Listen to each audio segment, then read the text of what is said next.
You are watching the Exceptional Conservative Network. For more information, go to www.tecntv.com.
Hey, good day to you all.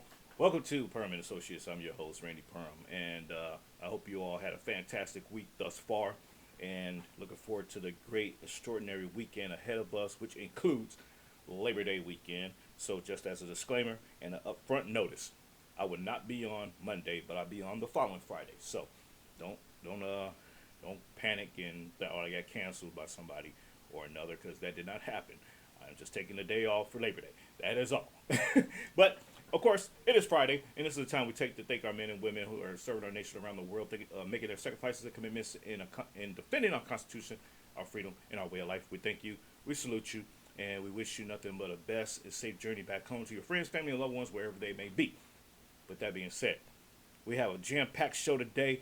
I got my good friend Tiffani Jones back with us, and we're going to pick up where we left off last week in reference to Black America not being the same people. But before we get into that, I'm just letting you know, give you a preface that that's going to be the series, but it's going to be a culminating series of different things relating to the origins of humanity.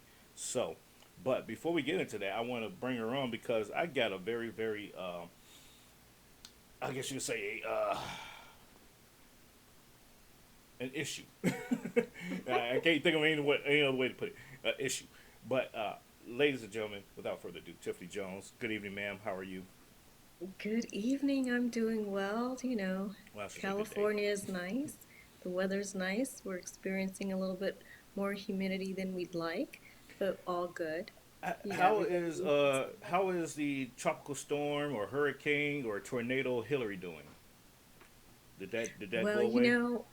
that's very interesting because the day after, I started talking about it to people. I think it was a couple days, and no one really had a sense of like this was the most disastrous thing that ever happened. Now, in some areas, it did. It there were sinkholes. It Mm, shut down roads. All of that. But for the most part, people were like not really phased by it. yeah. They were Hmm. just like, oh, it was just another rainy day. Yeah. But in other parts, where It was more devastating. it was more devastating, but Yeah. not in the city per se. Gotcha. Okay. Okay. Well, that's I guess you could say that's a plus. There was no catastrophic deaths or anything like that, and unfortunately, and I say unfortunately, California did not break off from the rest of the United States and fall off into the Pacific Ocean. But anyways, I love my Californians. I love my Californians. Let me be nice. Let me be nice. But I was saying a few minutes ago that Hmm. there's this issue that's out there. I'm not experiencing it personally, but as I this week, in conversation, and I actually read across an article addressing this. there is this prevailing sense of lack of hygienic standards that is growing Right. among our population, and I wouldn't even say it's a growing trend because I would tell you back in the days of my in the military, especially back I can remember distinctively back when I was in basic training in the AIT days. In basic training, we, everybody's coming in from all over the world, literally, so, you got this conglomerate of people jam packed into, the singular space for weeks on end, days, and the odor becomes something very, very distinctive that you will never forget, so, but after a while, after a few days, of attempting to take, a quick shower because you literally got like 3 minutes to, wash and get out for the next person to get in. You get dressed and you gotta be, where you gotta be. But you learn over time that certain people or some people didn't know how to properly clean themselves. And so they're Hmm. fresh out the shower and they still have an odor or they still stink or they still dirty. And I attribute this issue to parental supervision as children growing up. We spent the last, I guess you could say this has been an issue over the last two generations of parents. Parents that was born in the 70s and parents that's born in the 80s. We're in that cusp of, that generation of children between the 90s and the 2000s. Here we are that have issues with hygiene. And I would definitely say it is particular with males, but there are that series of females in their prenatal years, like their teens going into early 20s, that definitely have this problem. And when you walk past me, and you smell like a can of sardines. Ooh wee. Hey, I'm going to preface today, ladies and gentlemen, that this show is going to get a little raunchy. So, Tiffany knows what I'm talking about. So, it's going to get a little raunchy. But everybody, listeners today, you know what I'm talking about. And it's the summertime. And this is where Right. it's most pervasive. You're walking in, it's like, today I was at the grocery store. In and out, but this lady walked past me. She was wearing like a little sundress, Look, she was older. I would say probably, late 40s, maybe. She could be younger, but just life was just hard on her. But she walked past me over in the freezer section of all places, where the meats and stuff is at, and it was just this powerful whiff of oh my god that hit me, and I just looked at her like you just offended the hell out of me just now. I, And I could have sworn I was. I mean, I immediately had like this vision that I was at the lake somewhere fishing. It's just like, oh, okay. yeah, yeah. I was It like, brought oh you my back to god, that. yeah, it was that bad, And I was just like, okay, let me go ahead and just get my car and keep it moving. And but it now, granted, heat, depending on what her activities were and whatnot, I would say it's still no excuse, but I could give, a buy in certain situations. I don't know. Your thoughts? Well, it's really interesting that we're talking about that because, as you know, that I'm an activist in the community, an advocate, I would say, and I join or collaborate with different organizations, and the Network of Women Now is a organization that deals with feminine hygiene and putting those feminine hygiene products in schools, in public Mm, schools. It is an issue that no one's talking about it. They're yeah. talking about it as if, having a reproductive system is not good, like, oh, I don't want my period because or my menstrual cycle because of the pain and suffering that I endure. There's a lot that's going on about it. More specifically, the title might be Period Poverty. So, I know, right? So, it's an issue that we're dealing with across the nation, but they're not uh, giving the supplies needed to help or the education. They I, can't even talk about it in the schools, especially the public schools. They cannot talk about it. They can yeah, talk about diabetes and mm-hmm. asthma, but they can't talk about this issue. And You're right it about has to that. come from an outside source.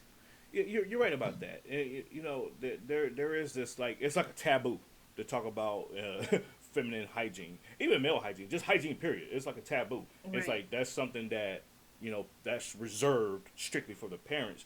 And I get that there's cultural differences among, our population in terms of how they implement hygiene. I don't get me wrong. I understand that dynamic as well. However, comma, there is a distinct difference between, general cleanliness and smelling, you know, appropriate, and But not but here's smelling like a skunk or a case of bad salmon.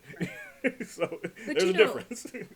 right? In the past, you had that taught to you. You had a class Hmm. you went to and you were taught feminine hygiene or Yes, what to look for. Now it's not that way at all. it's not. So you have a lot of people are passing bills around the nation, especially one in Florida. Um, DeSantis has passed for feminine hygiene products to be in the public schools. And research shows, like, we'll take Louisiana, for example, it takes about 84 million hygienic supplies Mm-hmm. for the school system for a year. And so that in a budget is $33 million per year for Mm. anybody's budget. Let's say if it's the mayor's budget or the state budget, Right. and it's a lot, but it's Yeah, like that is. for the whole state for all the public schools, and that's just Louisiana. So we're having, I think maybe there's some issue there why Yeah. they don't want to do it necessarily. There's another agenda also that they want to press and push forward, and that's okay. But I think You, you're we you're still need to address the basics. yeah, you got to address the basics. Not only that, but there is a sense of reality that that these public schools, I would say all the schools, school officials, that are pushing, not only the trans movement but DEI and stuff like that. There's this reality that they need to face, and they're trying to avoid facing it by circumventing the necessity of incorporating hygienic products into their school system, and that is the simple fact that there are those trans kids that think that they're the opposite gender and they're trying to utilize these products. It's like, yeah, guy, you just don't need a tampon. I'm sorry. Like, Right. now, And now, now, if you want to and if you want to put that tampon, in the rectum, okay, but don't utilize our supplies for that. Go home and get that, and do that on your right. time. That is the conversation, and that is the push that needs to happen. It's like, okay, we can accept, sure, we can accept, these ideological spectrums that's going on, but at the same time, let's incorporate reality with it. And it's like this little Johnny, who is now Joanne, wants to come in here and say that she's a girl or he's a girl. Fine, but just understand you're not going to utilize the things that is reserved for a actual biological woman who is having biological issues that you are not experiencing. So, with that being said, have a nice day, Joanne, Johnny, and and let it be that, And if they want to if they want to take it to social media and blast it out to the world, let them receive the repercussions and the embarrassment that's going to ensue, because that's what's exactly is going to happen, and Well, it is what it right. is. And I Hmm. think that's what we're afraid to address and have that conversation in that domain in that regard. But Hmm. I would say the ownership should be on the parents. You know, when I was coming up in school, the beginning of the school year, you got a list of school supplies to have, and part of that was, like, a little box of Kleenex, and baby wipes, depending on what grade level you were in and stuff like that.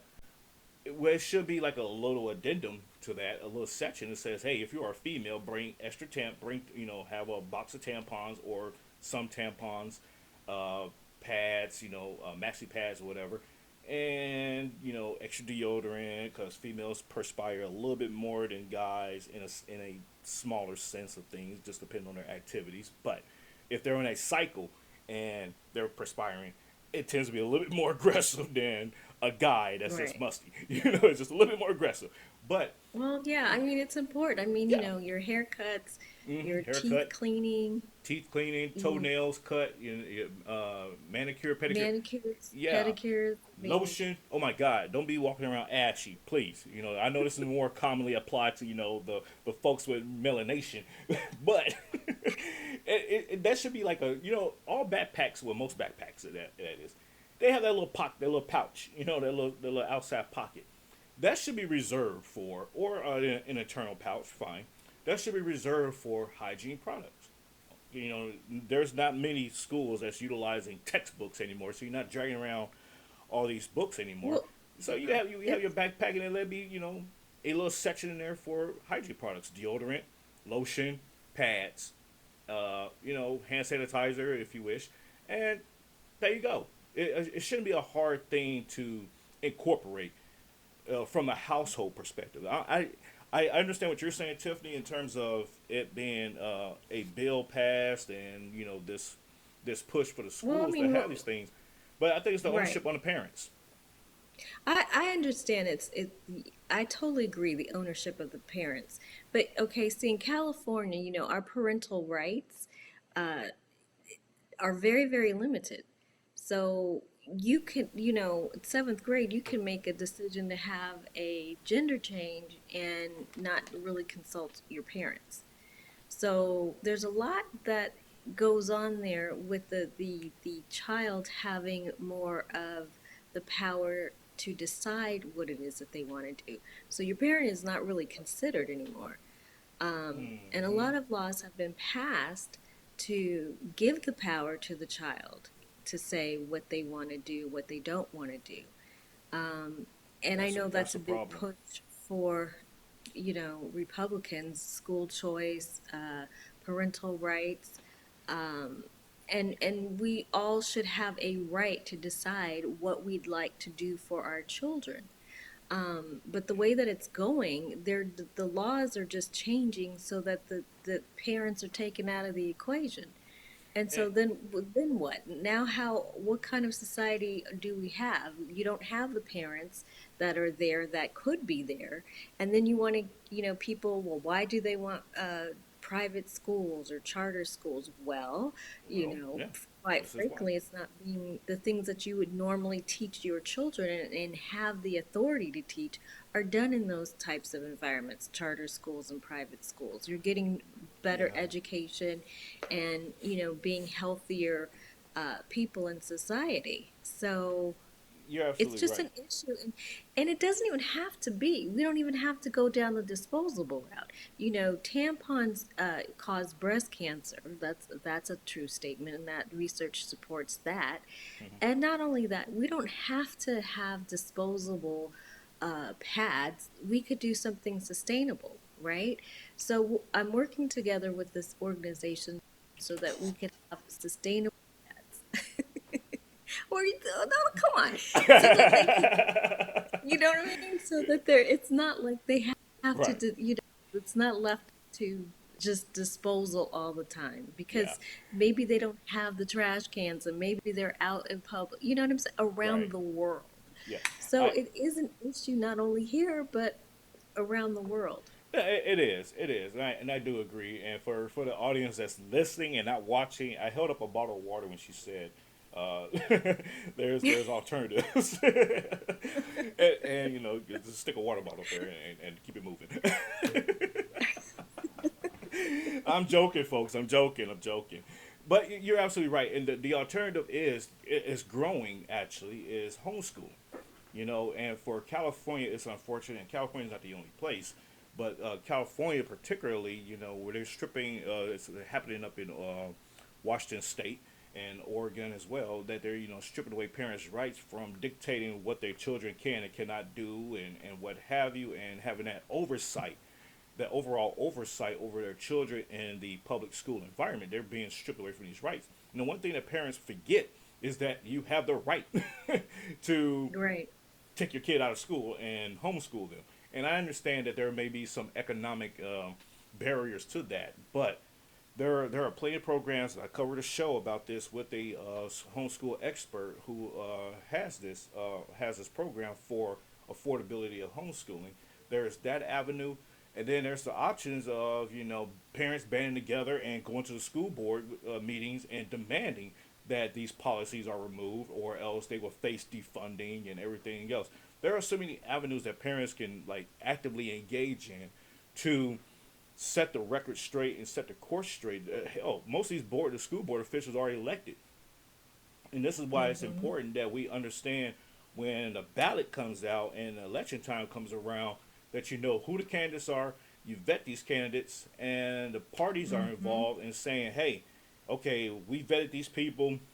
They signed this pledge, so if they f up, they're going to be subjected to a recall election or get suspended, fired, whatever, and you know what, and then get replaced. That's how you fix the system." And parents are sitting back on their laurels, like, "Oh, well, there's that Right. policy, so I can't do anything about it." No, you can do something about it. You raise Yeah, hell. you That's what can. you can do. So, No, you can. yeah. I encourage people to do that all the time. Mm-hmm. Not everybody's gonna be on one side totally or the other side. So just pick the person who aligns best with what it is that you need for you and your family. Yeah. That's as best as I can say it. Yeah. And there's some really, really good candidates and some really good people out there. But do your research. Do your Mm-hmm. research. You can pull Absolutely. a scorecard, and the scorecard will tell you how your candidate voted on certain issues. Yep. And then if they didn't vote the way you wanted them to vote for you, then you need to consider, another decision on another election year for them. Mm-hmm. Yep. You know what I'm Absolutely saying? right. Like vote, do your research, see who's out there, see who's aligning with your philosophies or your religion or your ideologies Mm-hmm. or whatnot. So I Yeah. always encourage people to do that. And we have some really good people. Did you see the RNC debate though? I did. I was going to ask you, did you watch it? You know what? I That didn't was get a awesome. chance to watch it, but what I did get a chance to do was to watch it a little bit. And I think we have a good candidate that he's about 30 years 30, old. He's from 38. Yep. India. And Yeah. he really does Ramaswamy. talk about address the community. And he Mm-hmm. really wants to address the community, not just one community, but one specifically because there is a great need Yeah. in conjunction to the others. But yeah, he's gonna be a good one to reckon with as far as like Oh, totally. Totally. And I'm right. working. So I'm working. maybe he could be the vice. Yeah, he's already saying, he's already dismissing being vice president. He's like, this is all or nothing, and Hmm. I understand that. I understand his parameters there, and I get it, But he's still young, so he doesn't realize that he being a vice president, he's in a position to tackle those very issues. While the president is focusing on those big overseas and domestic problems, he can kind of like take it up the rear and tackle those little things and get himself ready for the presidency type of thing. I think I don't know. I'm working to get him on the show. I am in contact with one of his Oh, advisors. great! Yeah, He'd be I'm in. excellent. I think he would come. I really Yeah, do I do because too. he's really trying to support the community Yep. that we talk about all the time, and Yes. really try to put some solutions in place Yeah, absolutely. for. I'm in contact with one of his advisors, and she's been on my show a couple times. Kathy Barnett, so you know her, Okay. and yeah, so she's been on here a couple of times, and working to get reach out to her and see what their schedule is like. Give me at least 10 minutes, 15 minutes. I know he's a busy Oh no, guy, but you know but she has in a the great debate. book. Great book out. Do a plug. I'm gonna do a plug. Kiss up plug. Well, you know what? It's so funny because he did say that he would camp. He's going to go around to the communities and campaign within those communities. Yep. So I think coming on your show would be uh, a great thing for him. Yeah, Absolutely. I do too. And like I said, it's in the work. I'm gonna work on that and get and lock that in so that way I can solidify some things with him because he's my. I'm not gonna say he's my top choice, but he's my top choice. Without saying he's my top choice, Trump is still up there for me.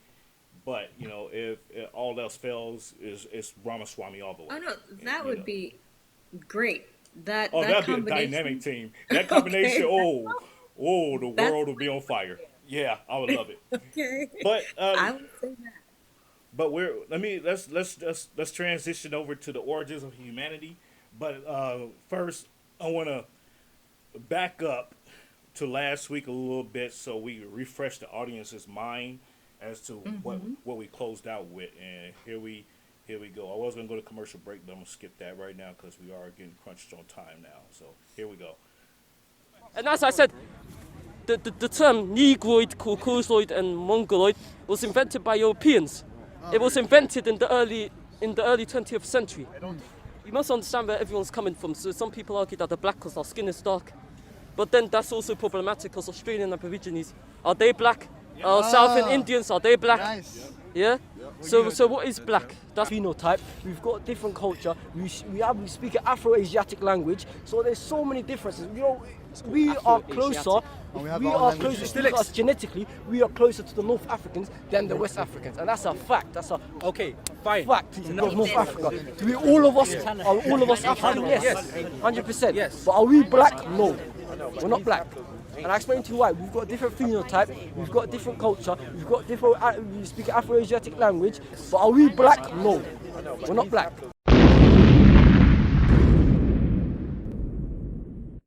Woo, man. I'm gonna cut him off because he's just gonna add on his perspective, which I get that, but for time's sake and for intense purposes here, what that dude is saying, I agree with him, but I disagree with him, and I I have biblical explanation as to why I disagree with him. I agree with him in terms of we're different people and we have different, physical structures, physical looks, and what have you. And because that we have black skin does not necessarily mean that we are black. Once again, I agree with him. However, there is something that he leaves out, and I'm attributing that omission to his youth.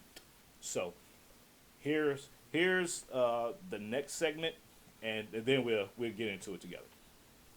Welcome to the Unraveling the Scriptures channel. Have you ever wondered about our origin and where we come from? Surely, this question has crossed your mind at some point in life. Who am I in terms of ancestry?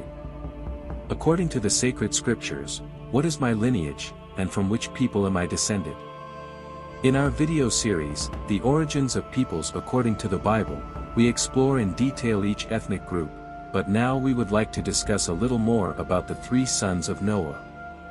In this video, I bring to all of you a comprehensive study of Genesis chapter 10, which deals with the lineages and ancestors of all humanity, Shem, Ham, and Japheth, the origins of humanity. After the great flood with Noah and his family, his three sons, Shem, Ham, and Japheth, left the ark to repopulate the world. God commanded them to populate the entire earth with their descendants, filling it with new people. This story is recorded in Genesis chapter 10, verses 1 to 32. Japheth, Noah's son, is the ancestor of many nations. His children are the progenitors of the Indo-European and Asian peoples. His wife, Adoteneses, is the mother of Asians. If you're interested in learning more about Japheth's wife as well as the wives of his brothers Shem and Ham, we have a video about them on our channel. Japheth's sons, who are of Japheth's lineage, are Gomer, Magog, Madai, Javan, Tubal, Meshech, and Tiras. Gomer's sons are Ashkenaz, Riphath, and Togarmah. Javan's sons are Elisha, Tarshish, Kittim, and Dodanim. The descendants of Japheth colonized both the European and Asian continents, giving rise to several nations known as Japhetic peoples. These peoples include the Greeks, Sumerians, Scythians, Medes, Iberians, Celts, Phrygians, Etruscans, Italics, Vikings, and Germanic peoples throughout Scandinavia, forming the Japhetic part of Europe. Being the parents of such Japhetic peoples and their wife, Ashkenaz is considered the ancestor of the Northern European or Northern European peoples, including the blonde and red-haired peoples. He is recognized as the father of Scandinavian tribes and neighboring regions. Javan is considered the father of the Greek peoples, while Riphath is considered the ancestor of the Iberian peoples, that is, the Spanish and Portuguese. The ancient Celtic tribes are all direct descendants of Riphath, one of Japheth's grandchildren. Moreover, Asians are also descendants of Japheth, especially from Japheth's wife, according to some scholars of human origins.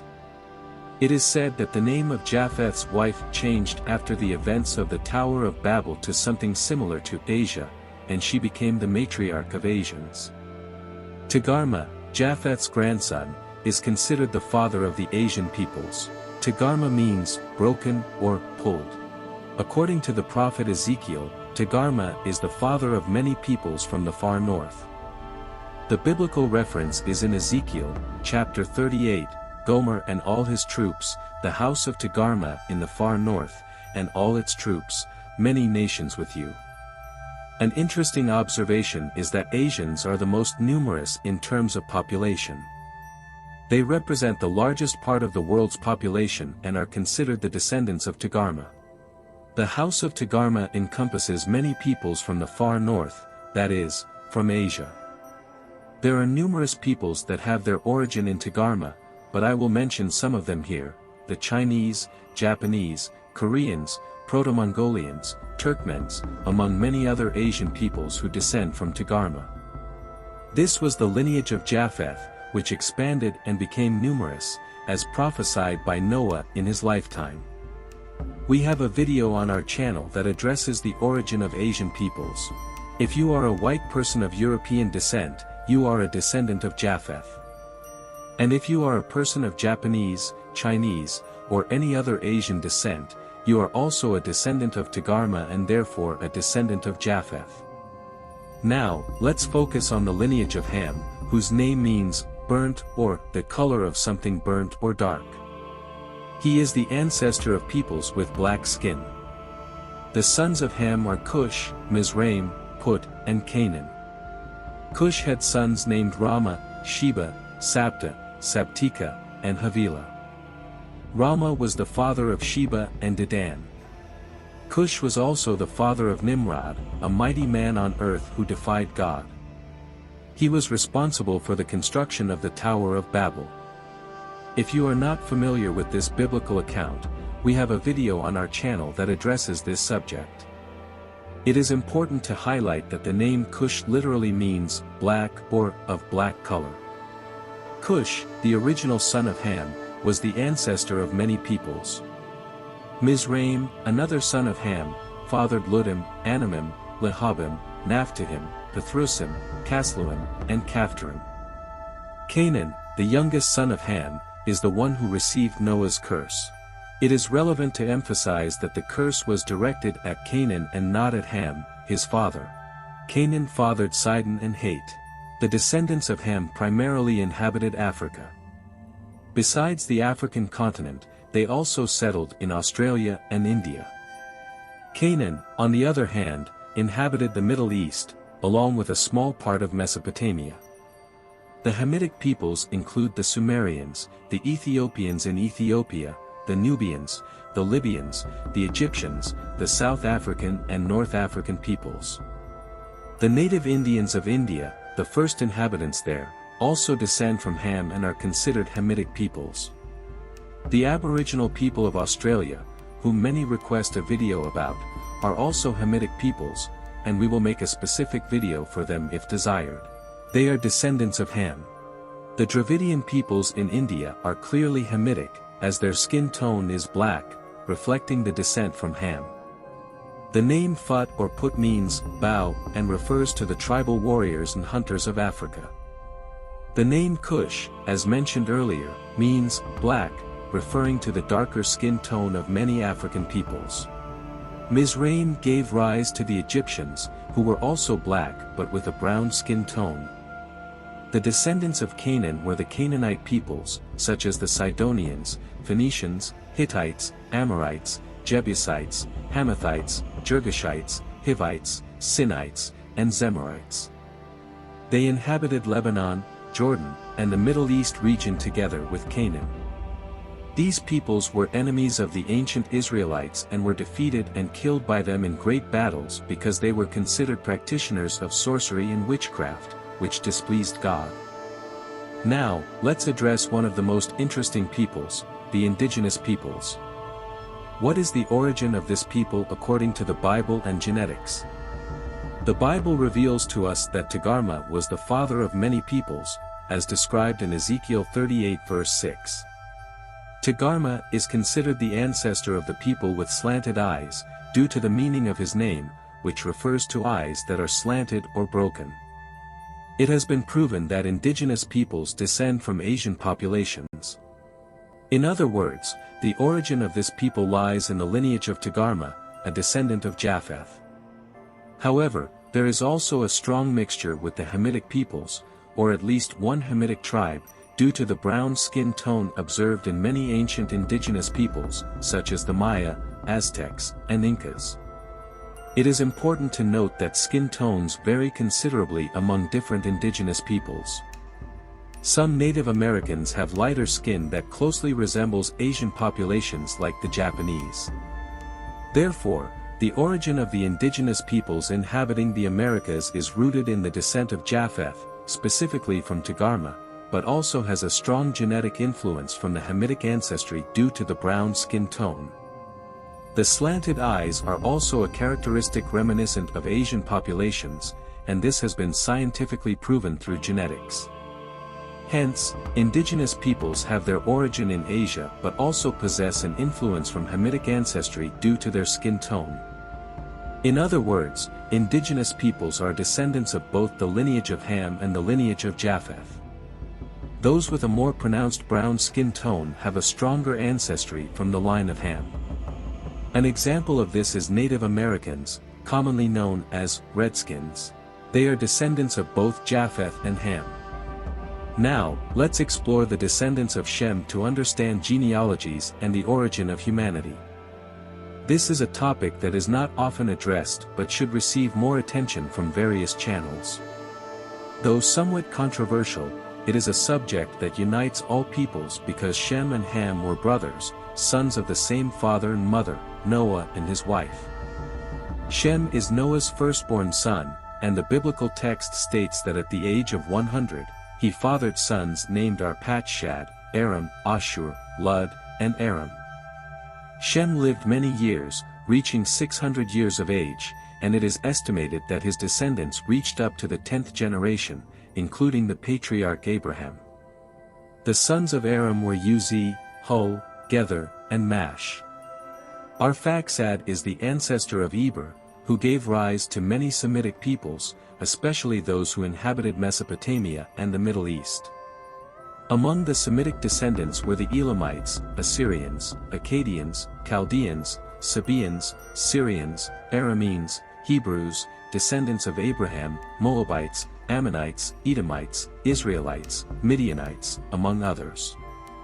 On Tuesday, a special video will be released about Shem and the Semites, the firstborn of Noah, to delve deeper into their lineage, so don't miss it.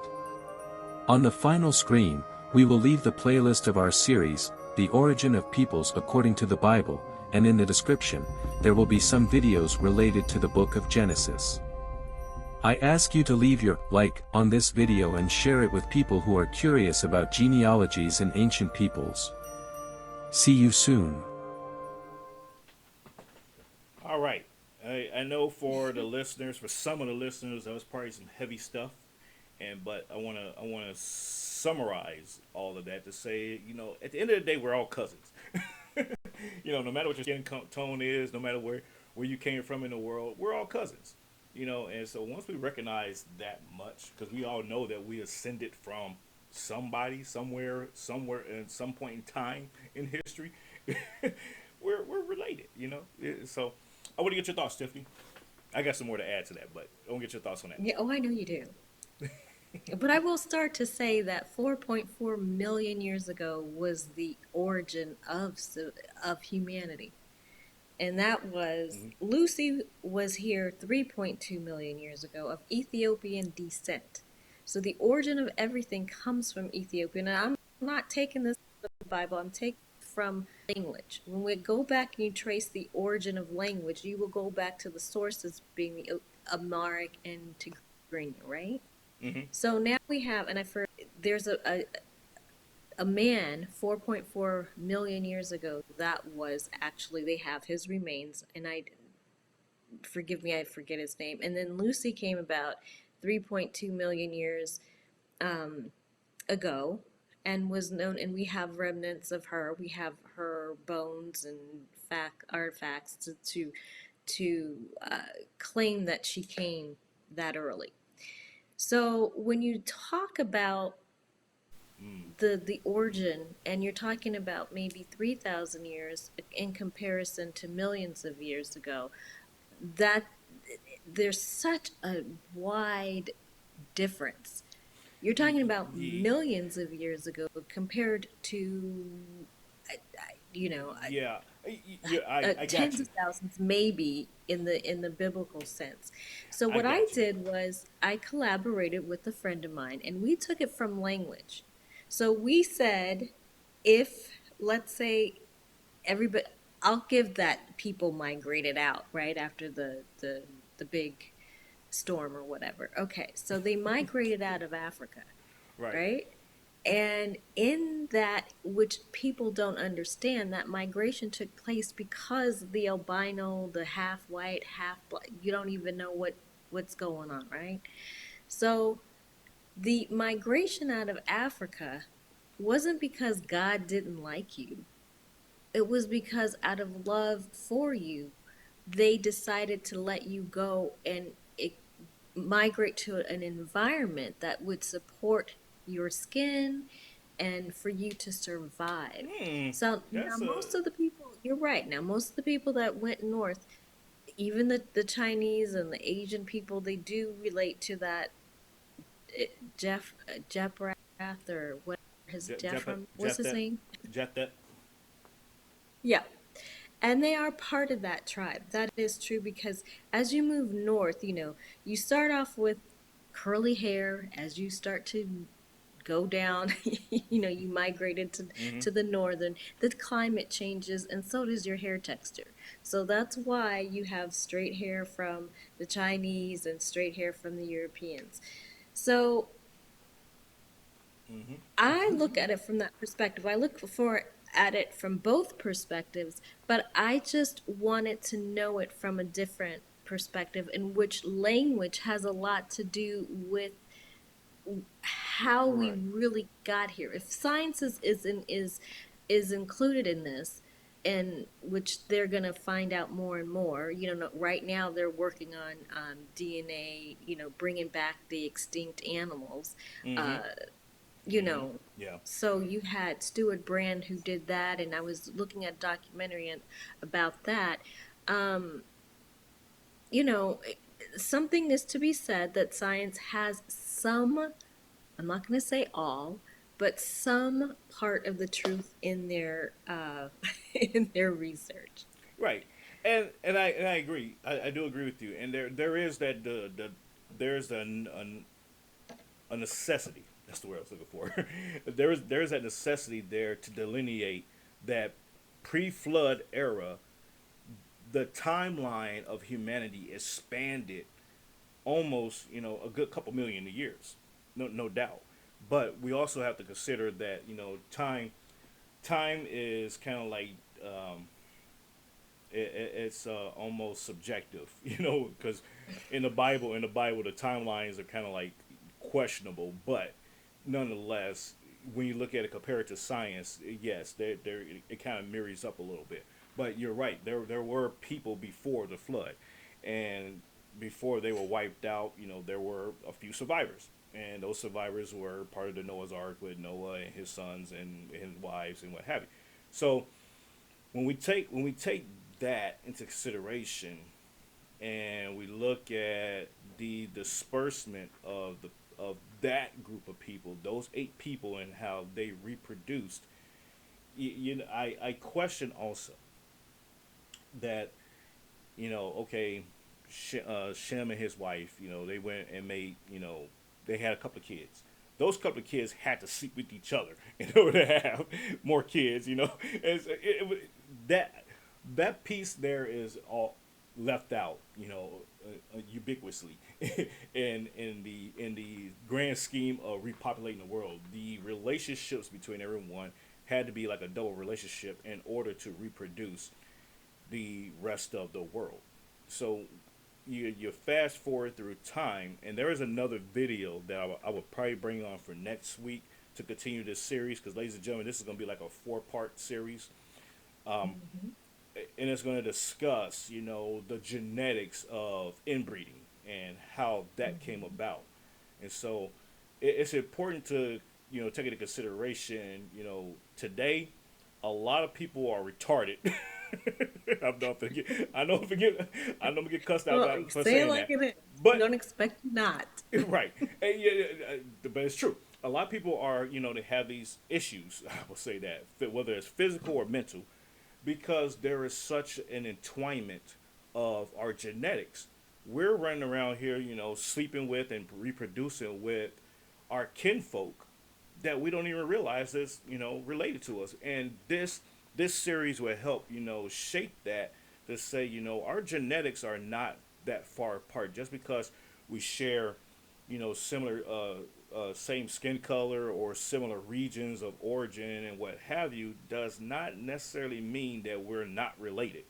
It just doesn't. So, and this kind of spells that out for us. So I just want everybody, that's listening and watching, to understand that, hey, your wife could be your cousin, a very close cousin at that. So you look at little Johnny and little Susie, and or little Toby, and and they're, looking a little funny or acting a little funny. There you go. Right. That's why it's important, I'm advocating this. I'm not getting paid for this, although I should.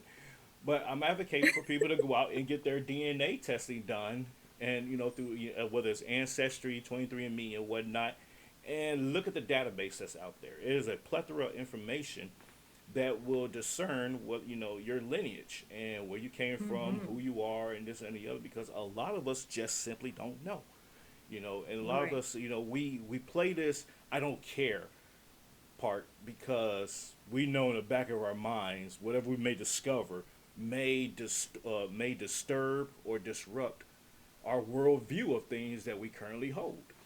And so, like for you, for example, Tiffany, you're from, your origins are coming out of Ethiopia, so Great. you run into somebody who may have came from Germany, y'all assumingly, reproduce together and, get together and all that stuff.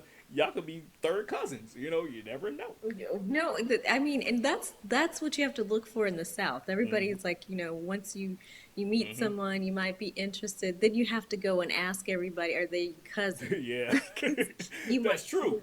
different cousins is actually a true thing in the South. Yes, it is. My So, family's like that. and Yeah, yeah. right, you have to check with the elders to make sure that whoever you're connecting with is not part of your family tree. Hmm. And you're right, it's absolutely imperative, at least for me, that we understand where we came from and that we're all connected together. Yeah. And once you understand that, a lot of these problems that we have now, any of these problems are not like just, 50 years old. Right, These are right. Yeah. problems we've had for tens of thousands Thousands of of years. years. True. So Very true. understand that humanity has been working on some of these for so long. It's just now it's time for us to do something about it. So You're absolutely right.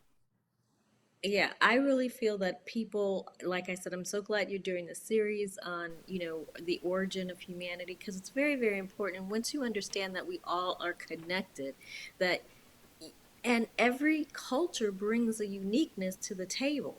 That's why Mm-hmm. we were created the way we were created, all these different cultures, but coming and stemming from one culture itself, or three, as they say in the series of the biblical series that you played, um, we still Mm-hmm. are all part of each other, and we have to realize how we are supposed to treat one another going forward. Just because you dislike somebody, the resentment, the anger, it's not directed at you. I mean, it's not, it's actually part of you. You're part of that person. So when people say, oh, you're looking in the mirror, of Mm-hmm. yourself, to Mm-hmm. yourself. We are all images made of each other. So you really are. You're dealing with yourself when you deal with another person, because in all honesty, you You're a are, derivative. we're You're a derivative part of of each yeah. other. Each other. One. Both of you are a derivative of something greater. That y'all Right. came So from you're that. looking at So you in the yes. mirror, dealing with Mm-hmm. some part of you, right? Right, exactly, and you're absolutely right, Tiff. That we have to recognize that yeah, we may have our differences, and the world as us being related, and you could say we're all 25,000 generation cousins and what have you. We're related, but we have these differences, and just like family, we're gonna fight.